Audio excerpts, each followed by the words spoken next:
How many of you here are in public libraries? Oh, happy days. Because I saw on the program, I'm like, wow, I'm the only public library representative. So I thought I'm going to be talking to a lot of academics about why public libraries are so important. Uh, so, uh, so thanks for having me. I think whenever we start something new, or whenever we're doing really anything, it's important to ask why we're doing it. And most of the time we do this instinctively, and we don't have long, horrible discussions about it unless we're changing some practice. And so I really liked our keynote speaker because she actually started a dissection of the why we're doing and what the implications are. And so I wanted to talk briefly about why should we bother to advocate?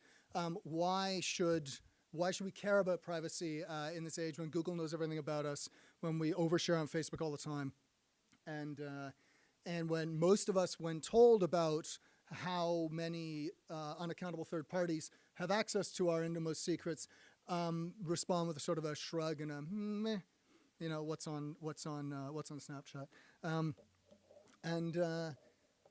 so I want to look at a few key examples, starting historically and coming out to the present, as to perhaps answer that question. And so Tom, some years ago, wrote a short book, a pamphlet really, that argued for egalitarian government. He published it anonymously, as the reigning powers of the day didn't like it, though the book enjoyed and continues to enjoy a long and healthy life. According to Wikipedia, Tom's book, in proportion to the population, which at that time was 2.5 million people, it has had the largest sale and circulation of any book published in American history. Anyone know who Tom is? Thomas Paine, thank you very much. Give yourself a pat on the back. I'm talking about Tom Paine's Common Sense, which is one of the ideological documents of the American War of Independence. And we can have some fruitful discussions over drinks this evening about how that all worked out.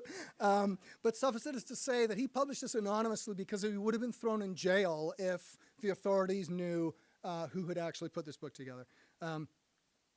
More recently, Thelma was outed by the New York Times after having 3 months of her AOL searches analyzed. Now, when I say AOL searches, it gives you an idea of the local historical provenance of Thelma, but certainly much more recent than Tom. These AOL searches had, in theory, been anonymized by replacing the user's name with a machine-generated number. And AOL's mistake, though, which all of you that work with this stuff will appreciate, was to assign the same number to the same user every time. And so user 4417749 was not all that hard to unmask based on the info gleaned from those search results. And so Thelma was presented with her search results at her doorstep by a New York Times reporter and was forced to acknowledge that yes, this was in fact her. And now that information in the hands of an insurance provider, a hiring manager, or a police officer could have profound, generally negative consequences for the person so named. And then coming up to the present, Ed worked for a consultancy. He was assigned to a large government agency that he soon discovered was engaged in all sorts of unconstitutional hanky-panky, involving the huge majority of the citizens of his own country, as well as the great wealth of internet users around the world. Ed had a crisis of conscience. Should he keep his mouth shut, secure in his $200,000 a year job, or should he unmask such a flagrant abuse of power and the abrogation of the highest law in the land? And if he chose that hard, high road, what safeguards could he deploy to avoid going to prison for the rest of his natural life? Anyone knows who Ed is? Yeah, of course. And my point is that today, any one of us or any one of our community members could be one of those people, could be a person who's curious about what that odd-sounding sexual fetish is. Any one of us could be writing a screenplay and searching for details on how to commit a heinous crime. Any one of us could be curious about a horrible disease, but not eager to have our internet service provider, our IT manager, whomever, who may share that information with the health insurance industry, for example. We don't want that person or that organization thinking we might have it. And so without privacy, and I would argue without the technological protections to secure that privacy, the actions of our forebears would not have had the profound influence they've had on our society. The actions of our contemporaries would not have had the profound implications that they have had, the impact they have had. And so our right to privacy, which the ALA defines as the right to open inquiry without having the subject of one's interests examined or scrutinized by others, free from fear of government intrusion, intimidation, or reprisal. That right, I would argue, is a foundational pillar of modernity. And so then, I think, and I would urge all of you to agree with me, or if you're going to disagree respectfully, that these are our people. They're our constituents, they're our patrons, and so I think that it's actually our job. If not us, who's it going to be? Who is the societal stakeholder that's defending this right? Is it governments or corporations, private capital? Not really. Each of them have their own interests in abrogating privacy. And with criminal elements, these three sectors form a triad of principal threats to any individual's privacy online. If it's not the criminal trying to steal your identity, it's a company trying to package your activities to sell to advertisers, or a government trying to figure out whether your searches for pressure cookers and backpacks represent a national security risk. So who's going to do it? Who is going to stand up for the little guy, the little Joe, the little Jane, in their local communities, in their schools, in their towns? Not-profits, NGOs, and the so-called civil society sector are doing what they've always done best, which is fighting the fight against seemingly impossible odds, pushing that rock up that hill. They're hoping to inspire, they're hoping to cajole, they're hoping to encourage thousands of other people to join them. So groups like the Electronic Frontier Foundation, the Canadian Civil Liberties Association, or the ACLU in the US, Amnesty International, openmedia.ca, and leadnow.org are all leading. Dr. Jonathon Obar, he's a communications professor who studies at York University in Toronto. He spoke at an event I hosted in June of this year at one of our neighborhood branches in Toronto, and he argued the privacy landscape in the internet age is a complex place to navigate. But so is the tax system, and millions of citizens navigate that system successfully every single year. And so the question for us is, how do they do it?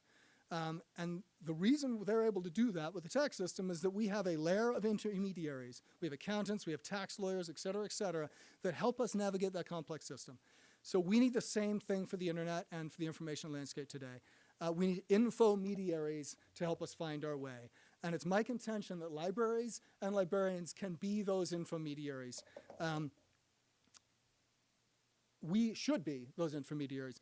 Historically, we have been. We as public librarians are ideally suited to be that layer between the individual who, let's be honest, knows nothing about how to secure their lives online, and the large, unaccountable, and inscrutable organizations that currently control the internet. So now that I have you all fired up, have I got you all fired up? You're all totally like, yeah, I'm going to defend Ed. Thelma has a right to privacy. Okay, so what does all this actually look like in a public library setting? What do we do in Toronto? What we did, there's a bunch of things we did. We had an innovation steering committee that presided over new projects over the last several years. And my original proposal was a proposal to that committee to roll out a piece of privacy-enabling software on our public PCs. How many of you have heard of the Tor browser?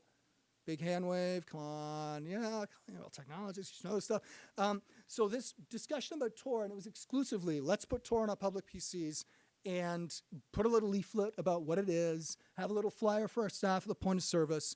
And that was sort of the end of my vision for this project. And it produced a very fruitful initial discussion amongst the organizational decision makers. I should point out that the steering committee had all the principal directors of the organization, as well as 3 or 4 senior managers, and then 3, quote, elected members at large, which were members of the bargaining unit, and so I was one of those members.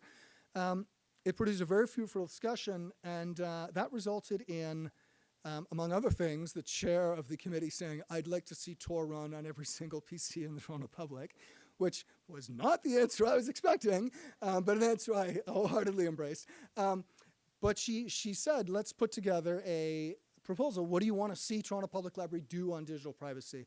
And can we put together a plan that's user-centered and public service librarian focused? And so we launched our digital privacy initiative. So any of you enterprising folks on your laptops want to go to torontopubliclibrary.ca, do a search in the box for digital privacy initiative, you'll see our media release. We launched that in November of last year with the Library Freedom Project as a partner. They're an advocacy group in the U.S. Their director's really, really keen. She's also a volunteer with the Tor Project. So she came up with us for 2 days, did an event for staff, which was sort of half the size of this room, about 60 people, did an event for managers in which we had a couple of senior bosses and a director come, and then we also held a public event in a neighborhood branch downtown. And that event grew into a sort of privacy fair with partners, Citizen Lab at U of T. Has anyone heard of the Citizen Lab? If you haven't, please look them up. They're really, really fantastic. They do a lot of great stuff on sort of how horrible the internet can be and what we can do about it. So we had Citizen Lab speak, we had the Canadian Civil Liberties Association speak, and then we had Allison speak from LFP. And that spun into a series of public events and a plan for this year around partnerships, and the centerpiece of it is a multi-evening or multi-week public education course that can be taught by any programming staff person in any library location. And so we put together all of those materials, and those materials we then workshopped through the winter and spring, and they're now running in several different branches. I've run programs downtown on the west side, in my own neighborhood, at our central reference library, and we've had other staff members as well. And so where are we going to go with all of this? The hope, I think, is that we've been able to do stuff. I've been in a position where a public service librarian can put this stuff together, which means that we haven't had to rely on key departments who already are busy and overworked, needing to do a whole lot of other things. And so for the public librarians in this room, start with something you can do and generate a success, and use that success to push the internal argument forward. If you have a technological thing you need IT to roll out, if there's a structural change you need to have happen. And so we've enjoyed a bunch of things around. We're doing an internal privacy audit right now. We're doing staff training, which is going to be the focus of my work in the coming year. And we're also, there's discussions about Tor. There's an ongoing internal discussion about what technological provisions we make to secure our users' data from an organizational point of view, but also to provide an example of best practice for any consumer coming in off the street. And so it looks like I'll be busy for the coming year, and looking forward to that. I have 3 minutes for questions. So, do I? Great. Well, I'm at the end of my deck, so there we go.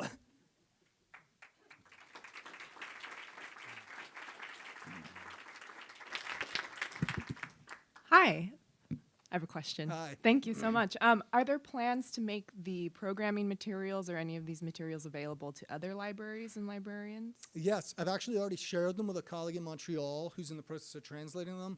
We also have, we've been working with a group out of University of Montreal, cybersecurity101.ca. I'm just blanking on their name right now because I'm glare of the lights here. Michael Joyce is the man's name, and he might be watching this right now. So if you are Michael, this one's for you. So my intention was I wanted to have a public file drop that I could just tell you all about, which I couldn't get it set up. I will hand out my business card. Feel free to email me, and I can send you PDFs and Word docs. We are also going to be building tpl.ca/privacy, which will be a portal for users to access the sort of material that we're running in the classes. We have a little threat assessment tool that will allow them to generate material based on what they want. We hope to go live before Halloween. I should also say that Citizen Lab is putting together a privacy planner for members of the public, which I will happily share because it looks fantastic. It's got lots of funding and all of that stuff. They may not want me to tell you this. They're doing a soft launch now. They intend to go live before Halloween as well. And so those resources are available. And we very much, one of the things that my director wants us to do is, first of all, act as a lead, and second of all, share the work we've already done so that we don't all end up having to reinvent the wheel.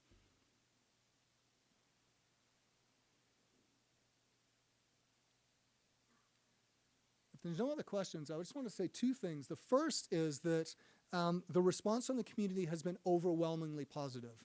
We have had a single negative comment, which was somebody that was bound and determined to assume that Tor only exists for criminals to do criminal things.